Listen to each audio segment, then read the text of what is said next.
जय हिंद देश के निर्माताओं। आज की प्रेजेंटेशन डील करेगी ईस्ट इंडिया कंपनी के साथ।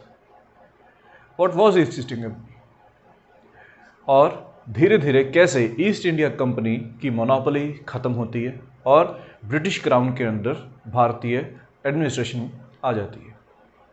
किस तरह parliament, British parliament east India company के ऊपर कंट्रोल करना शुरू करता है। तो आइए ये सब शुरू करते हैं। तो सबसे पहले ईस्ट इंडिया कंपनी हमारे भारत में एक एंटरप्राइज के तौर पर आई, जिसका प्राइम मोटिव था हमारे भारत और यूरोप में ट्रेड का इजाफा करना। तो इसका मेन मोटिव तो था ट्रेड, दैट इज ये कैपिटलिस्ट्स की एक एंटरप्राइज थी, व्यापारियों का एक संगठन था, जिसके कारण हमारे भारत से ये चीज़ों को प्रोक्योर करते थे और यूरोप में जाकर बेचते थे और मुनाफा कमाते थे। There was this main motive of the East India Company. धीरे धीरे क्या हुआ, इसके कारण इनके पास बहुत सारा पैसा आने लग गया, प्रॉफिट इनका बहुत बढ़ने लग गया, बहुत ज़्यादा बढ़ने लग गया। एक चीज़। दूसरी चीज़, इनके जो ऑफिसर्स थे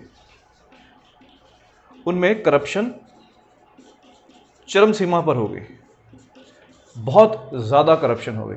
तो इसका एक एग्जांपल था कि जो क्लाइव साहब थे, रॉबर्ट क्लाइव थे, उनके पास एक टाइम पर इतना पैसा था कि वो एक बड़ा एरिया, एक आधा देश खरीद सकते थे। तो इस तरह करके ये एक पार्लियामेंट, ब्रिटिश पार्लियामेंट के लिए, क्वीन के लिए एक चिंता का विषय बन गया। इसके लिए इन चीज़ों को ध्यान में रखते हुए देखिए, इनिशियली अगर हम 1773 की बात करें, इनसे पहले और इसके बाद चीज़ों में बदलाव हुआ। जो पहले था, बिफोर क्या था, जो कंपनी थी वो अपनी मर्जी करती थी, उनके पास ऑटोनॉमी थी कुछ भी करने की, जो मर्जी करे, लड़ाई कर सकती थी, चीज़ों को प्रोक्योर कर सकती थी, मोनोपोली इनको मिली हुई थी। इस तरह करके काफ़ी सारे इनके पास बेनिफिट्स थे। दूसरी चीज़, इनकी इंडिपेंडेंट गवर्नमेंट्स हुआ करती थी। ये बहुत अजीब बात है कि एक तो कंपनी और दूसरी वो सरकार चला रही है, ये ऐसे ही था। तो इनकी इंडिपेंडेंट गवर्नमेंट हुआ करती थी, इनको कहते थे गवर्नर जनरल।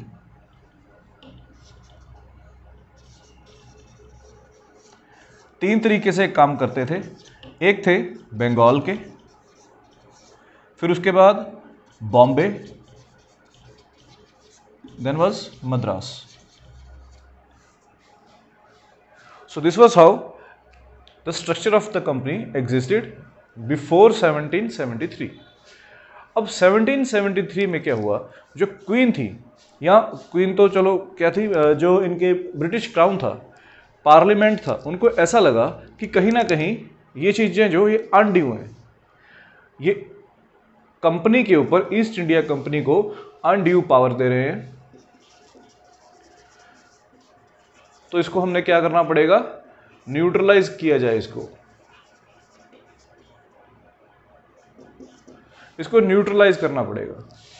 तो न्यूट्रलाइज करने के लिए 1773 का रेगुलेटिंग एक्ट पार्लियामेंट में आता है।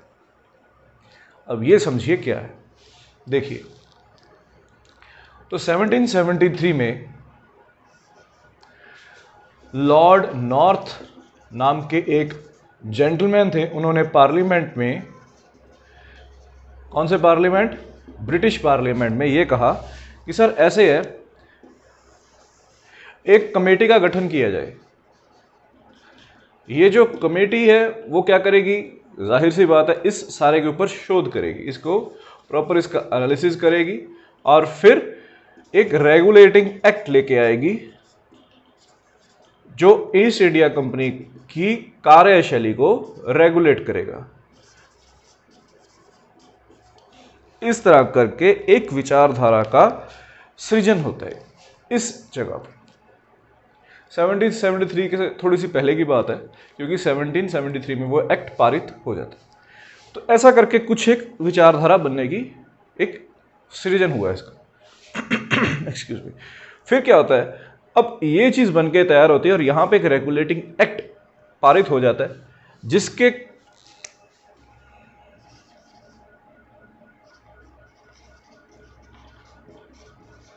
जिसके बहुत सारे प्रत्यक्ष रिजल्ट्स निकलकर सामने आते हैं। तो सबसे पहले तो क्या है, देखिए यहां पे 3 गवर्नर जनरल्स हैं, 1 2 3। जो भी यहां पे लूप होल्स दिए हैं वो यहां पे धीरे धीरे करके ठीक होंगे। तो पहले तो गवर्नर जनरल की बात कर लेते हैं। इसमें जो बंगाल के गवर्नर जनरल हैं उनको कुछ सुपीरियरिटी दे दी जाती है, ये हो जाते हैं superior with respect to Bombay और मद्रास। मतलब बॉम्बे और मद्रास जो है वो इन्फीरियर रहते हैं, ये बड़े रहते हैं, और बॉम्बे और मद्रास इन्फीरियर हो जाते हैं। तो सर यहाँ पे एक चीज़ मैं आपको बता दूं, ये आमतौर पे बहुत बड़ा एक मिथ है कि ये सबसे बड़े हो जाते हैं। ऐसा नहीं है, थोड़ी सी हल्की सी सुपीरियरिटी मिलती है। ऐसा है जैसे ब्रिटिश पार्लियामेंट है और गवर्नर जनरल्स हैं, उनमें एक मीडियम बनाने की कोशिश की जाती है, एक रिस्पॉन्सिबिलिटी किसी एक आदमी को देने की कोशिश की जाती है। तो सिर्फ यही रिस्पॉन्सिबिलिटी इनको मिली है, दैट इज इतनी ही सुपीरियरिटी है। एक्सटर्नल अफेयर्स में ही है, मोर और लेस एक्सटर्नल अफेयर्स भी है, राइट। तो ऐसा कुछ होता है। दूसरी चीज, गवर्नर जनरल में एक चीज और हो जाती है,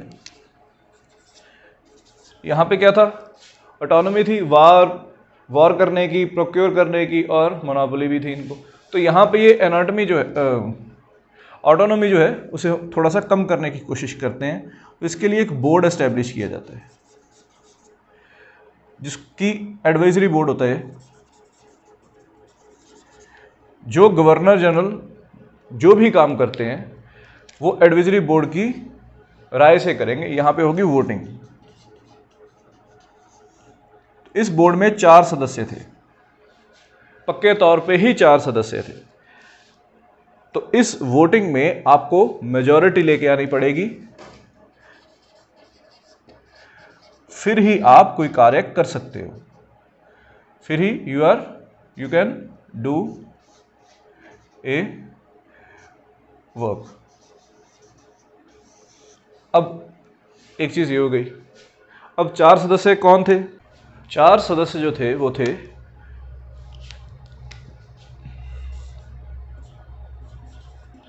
फिलिप फ्रांसिस साहब थे,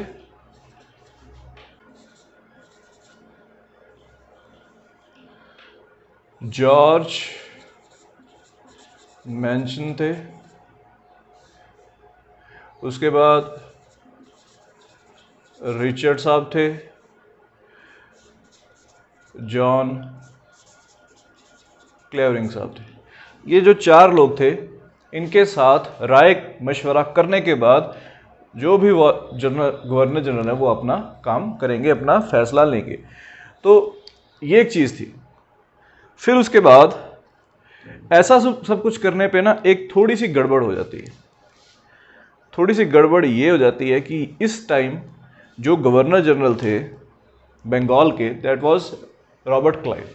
अब उनकी इनके साथ इत्तेफाक नहीं मिल पाता, ये उन्हें काम ही नहीं करने देते। तो यहाँ पे बहुत सारे कन्फ्लिक्ट्स होने शुरू हो जाते हैं। तो इस कन्फ्लिक्ट को थोड़ा सा सुलझाने के लिए एक सुप्रीम कोर्ट बना के तैयार किया जाता है कैलकटा में। ये सिर्फ एक ही काम करता है। देखिए आज का सुप्रीम कोर्ट और इस सुप्रीम कोर्ट में जमीन आसमान का फर्क है। This supreme court was established by the regulating act of 1773, while the Supreme Court that we are witnessing today, that is our third pillar of the democracy, that was, उसकी शुरुआत कब होती है? 1935 के एक्ट से। ये ध्यान में रखना ज़रूरी है। तो इस तरह के कन्फ्यूजन बहुत सारे क्रिएट होते हैं हिस्ट्री में, so we are not suppose to get confused. तो supreme court at Calcutta, so this was basically to resolve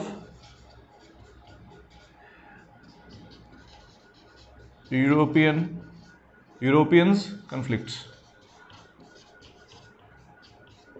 जो यूरोपियंस थे उनके जो भी कन्फ्लिक्ट थे उनको रिजॉल्व करने के लिए इसकी स्थापना की जाती है। तो ऐसे करके कुछ चीज़ें हमारे रेगुलेटिंग एक्ट ऑफ 1773 में देखने को मिलती है। एक चीज़ और है, जो इनके सुप्रीम कोर्ट के हेड थे उनका भी आपको नाम पता होना चाहिए। He was Elijah Impey.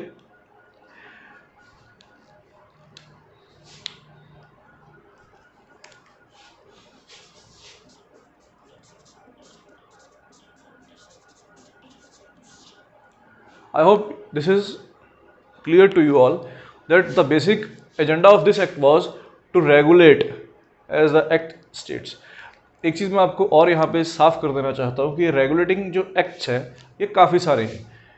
ये जो हमारी फ्रीडम स्ट्रगल थी, जो 1857 में रिवोल्ट हुआ, स्पॉय म्यूटनी या फर्स्ट वॉर ऑफ फ्रीडम हुई, तो उस दौरान वहाँ तक इन रेगुलेटिंग एक्ट्स को लेके जाया जाता है। 1813 का रेगुलेटिंग एक्ट, 1833 का रेगुलेटिंग एक्ट, ऐसे करके किया जाता है। फिर 1817 के बाद ब्रिटिश क्राउन जो है वो अपना डायरेक्ट कंट्रोल भारत के ऊपर जमा लेते हैं, जिसके कारण ये जो रेगुलेटिंग एक्ट्स हैं ख़त्म हो जाते हैं और इनकी जगह कौन ले लेता है?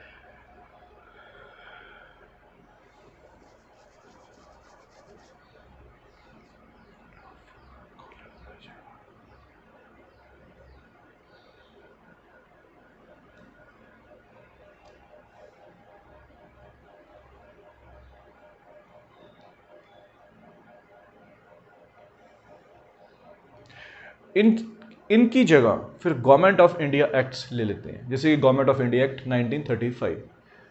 I hope this is making sense. तो रेगुलेशन ईस्ट इंडिया कंपनी की है। ईस्ट इंडिया कंपनी का कंट्रोल 1857 के बाद बिल्कुल बर्खास्त कर दिया जाता है। तो ऐसे करके ये सारी चीज़ें आती है। इसके बाद अब ये सारा स्ट्रक्चर चल रहा है, पर अभी भी कुछ कन्फ्लिक्ट चल रहा है। जैसे कि मैंने आपको बोला, यहाँ पे गवर्नर जनरल और एडवाइजरी जो बोर्ड है, एडवाइजरी बोर्ड, ये आपस में कन्फ्लिक्ट है इनका, तो काम तो होगा ही कुछ नहीं। तो इसी के लिए, इसी चीज़ को मद्देनज़र रखते हुए एक पिट्स एक्ट लाया जाता है, जो 1784 में भारत में अप्लाई होता है। तो इस कन्फ्लिक्ट को दूर करने के लिए एक शोधन, आप इसको समझिए, संशोधन है ये। इस संशोधन के तहत दो तीन चीज़ें करने की कोशिश की जाती है। एक चीज़ तो जैसे कि आपको पता ही है, इसको दूर करने की कोशिश की जाएगी।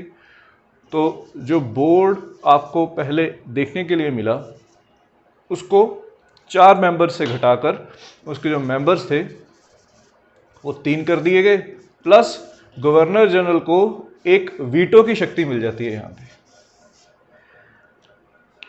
तो अगर गवर्नर जनरल बॉम्बे से ट्रेन लेके जाना चाहते हैं, हालांकि यहाँ पे ट्रेन का कोई अभी तक सीन नहीं है, तो मेंबर्स अगर तीनों के तीनों मना कर दें तो फिर तो काम खत्म हो गया। अगर 2-2 की वोटिंग हो जाए, देखिए इसमें एक मेंबर गवर्नर जनरल भी तो होंगे, गवर्नर जनरल और एक मेंबर यस कर दे और 2 नो कर दे, तो गवर्नर जनरल के पास वीटो है, तो दैट इज वो काम हो सकता है। इस तरह करके ये सारी चीज़ें उनके पास एक, उनको थोड़ा सा लूप दे दिया कार्य को एग्जीक्यूट करने के लिए। फर्दर एक चीज़ और देखिए यहाँ पे, जैसे कि मैंने बोला रेगुलेटिंग एक्ट चल रहा है, तो धीरे धीरे कंपनी से उनके इख्तियार वापस लिए जा रहे हैं। गवर्नर जनरल जो थे, अभी तक अगर आपको याद हो तो उनको काफ़ी सारी छूटें दी गई थी। यहाँ पे एक छूट उनसे वापस ली जाती है, वो ये है कि गवर्नर जनरल जो है उनको रिकॉल किया जा सकता है। अब रिकॉल का मतलब क्या है? It is very simple. East India company is basically an enterprise, it has officers and workers. The power of recalling them is with East India Company, that is common sense. But what is Parliament trying to achieve is that it is trying to control the affairs of East India Company slowly and steadily. इसमें पहले तो जो भी workers थे या छोटे officers थे, उनको पार्लियामेंट यहाँ पे इख्तियार ले लेता है उनको वापस बुलाने का। क्या गवर्नर जनरल को बुला सकते थे? नहीं, he was a senior officer, तो उनको यहाँ पे सिर्फ एक तरीके से उनको टैकल करने की कोशिश की, उनको रेगुलेट करने की कोशिश की। बट हेयर पार्लियामेंट ने क्या किया, उन्होंने सीधा बोल दिया कि सर अगर हमको उस गवर्नर जनरल का काम पसंद नहीं आ रहा तो हम उसे पावर रखते हैं उसे वापस बुलाने की। तो धीरे धीरे steadily the parliament is growing it's dominance over east India company. Sorry, further moving on, यहाँ पे एक चीज़ देखिए, थोड़ी सी से हटके आपको थोड़ा सा समझाने की मैं कोशिश करता हूँ कि एक ना नई चीज़ यहाँ पे उभर के सामने आती है, वो होता है बोर्ड ऑफ कंट्रोल। ये भी पार्लियामेंट की ही एक चालाकी थी, चालाकी लगा लीजिए, आपके रेगुलेशन कर लीजिए कि जैसे भी। तो बोर्ड ऑफ कंट्रोल में 6 मेंबर्स बना दिए गए।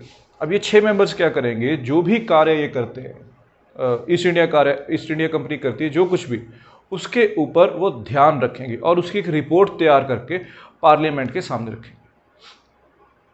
इस तरह का वो एक कंट्रोलिंग अथॉरिटी बनाकर तैयार कर दी जाती है। तो जाहिर सी बात है, इसमें 6 लिख देते हैं, यहाँ पे 6 मेंबर्स थे। अब जाहिर सी बात है कि बोर्ड ऑफ कंट्रोल जो है उनकी थोड़ी बहुत टसल चलेगी जो कंपनी के डायरेक्टर्स हैं। इसमें तो मेरे ख्याल में कुछ भी समझाने लायक नहीं है कि टसल तो चलेगी। एक कंट्रोल करने की कोशिश कर रहे हैं, दूसरे अपनी अनाटमी मेंटेन करने की, ऑटोनॉमी मेंटेन करने की कोशिश कर रहे हैं। तो इस तरह का करने के लिए एक कमेटी का गठन किया जाता है, उसे सीक्रेट कमेटी कहते हैं, सीक्रेट कमेटी। ये शायद कहीं पे भी लिखा नहीं होगा, फिर भी आप इसको समझें। एक सीक्रेट कमेटी तैयार की जाती है। इसके मेंबर्स कैसे होते हैं, देखिए जी, इसके 2 तरह के मेंबर्स हैं। बोर्ड ऑफ कंट्रोल जो आपको दिया हुआ है, इसके सारे के सारे मेंबर्स यहाँ पे आ जाते हैं। बोर्ड ऑफ कंट्रोल के सारे मेंबर्स यहाँ पे आ जाते हैं। हालांकि डायरेक्टर्स जो हैं वो सिर्फ 3 ही यहाँ पे आते हैं। तो मेरे ख्याल में आपको यहाँ से इसको देख के समझ लग गया होगा कि ये जो कमेटी है, दिस इज बेसिकली किस तरफ इसका बैलेंस होगा। तो इस तरह करके जो पिट्स एक्ट है वो धीरे धीरे उसको कंपनी को और रेगुलेट करने की कोशिश कर रहा है, उनके अफेयर्स को और उनको पार्लियामेंट के हित में करने की कोशिश कर रहा है। फर्दर इसके अलावा एक महत्वपूर्ण चीज़ यहाँ पे और होती है। यहाँ पे एक महत्वपूर्ण चीज़ ये होती है कि 5th पॉइंट हम यहाँ लिखते हैं, पहली बार इतिहास में पहली बार भारत के जो पोजेशंस थे, ईस्ट इंडिया कंपनी के जो पोजेशंस थे भारत में, उनको एक तगमा मिला कि ब्रिटिश पोजेशंस इन इंडिया, पहली बार। तो अभी तक जो भी कुछ था, चाहे वो बॉम्बे में उनका एरिया था, चाहे कलकत्ता में था, कहीं पे भी था, तो उनको सिर्फ ईस्ट इंडिया कंपनी के निर्देश में जो एरिया है वो मानते थे। अब ईस्ट इंडिया कंपनी के जितने भी यहाँ पे क्षेत्र हैं उनके ऊपर नाम लिख दिया गया British possessions in India. This was the first time the word British possessions in India used in the history of Indian reason. ऐसे करके चीज़ें बदल रही हैं धीरे धीरे। अच्छा, एक चीज़ और बदल रही है, जैसे गवर्नर जनरल रिकॉल करने की ताकत पार्लियामेंट अपने पास ले लेता है। दूसरी बात, आप लड़ाई नहीं करेंगे अपनी मर्जी से, नो वॉर विदाउट कंसेंट। तो आप यहाँ समझ सकते हैं, पोजेशंस अगर ब्रिटिश के हैं तो कंसेंट भी ब्रिटिश पार्लियामेंट का होना चाहिए, फिर ही आप लड़ाई लड़ सकते हैं। तो आप देखिए 1773 और 1784, 11 साल में कितना परिवर्तन आ रहा है। ये जो परिवर्तन है ये दिशा साफ कर रहा है ब्रिटिश पार्लियामेंट के लिए ईस्ट इंडिया कंपनी के ऊपर और भी इन्फ्लुएंस बढ़ाने की, उनकी प्रॉफिटेबिलिटी को चेक करने की। पीछे हमने लिखा था इनकी ऑटोनोमस होने के जो फायदे हैं उनको रेगुलेट करने का। ये सारा कुछ इसलिए किया जा रहा है। एक चीज़ आपको ये जान के हैरानी होगी कि ये जो काम अभी चल रहा है ये 2 सालों बाद ये ख़त्म हो जाता है। बोर्ड ऑफ कंट्रोल की जो भी एडवाइजरी जो काउंसिल है, एडवाइजरी जो बोर्ड है, उनकी जो भी हिदायत है उसको ओवर रूल करने की ताकत भी इनके पास आ जाती है। क्यों? क्योंकि देखिए, एग्जीक्यूशन करना और प्लानिंग करना दोनों में फर्क होता है। भारत एक बहुत विविध देश था। कलकत्ता में जो लोग रहते थे या उनके जो राजा थे, उनकी और जो बॉम्बे में राजा रूल कर रहे थे, उनकी सोच में, उनके कल्चर में, उनकी काम करने की नीति में बहुत फर्क था। इसलिए एक 4 सदस्य एक ही चीज़ को देख के उनको डिसाइड या एडवाइस कर सकेंगे, ये ऐसा प्रॉपरली संभव तो है नहीं। तो इसलिए इसको थोड़ा सा इसको लूप दे दी गई गवर्नर जनरल को। आई होप आपको ये चीज़ सब दिमाग में अच्छे से बैठी होगी। आज की प्रेजेंटेशन में हम सिर्फ इतना ही समझने की कोशिश करेंगे। मेरे ख्याल में हमने बहुत सारे डेटास और फैक्ट्स और ट्रिविया और इनकी कहानी को समझने की हमने इस प्रेजेंटेशन में कोशिश की है। अगर इस रिलेटेड आपको कोई भी कन्फ्यूजन या क्वेरी हो तो you know how to reach us. See you in the next presentation. Have a good day.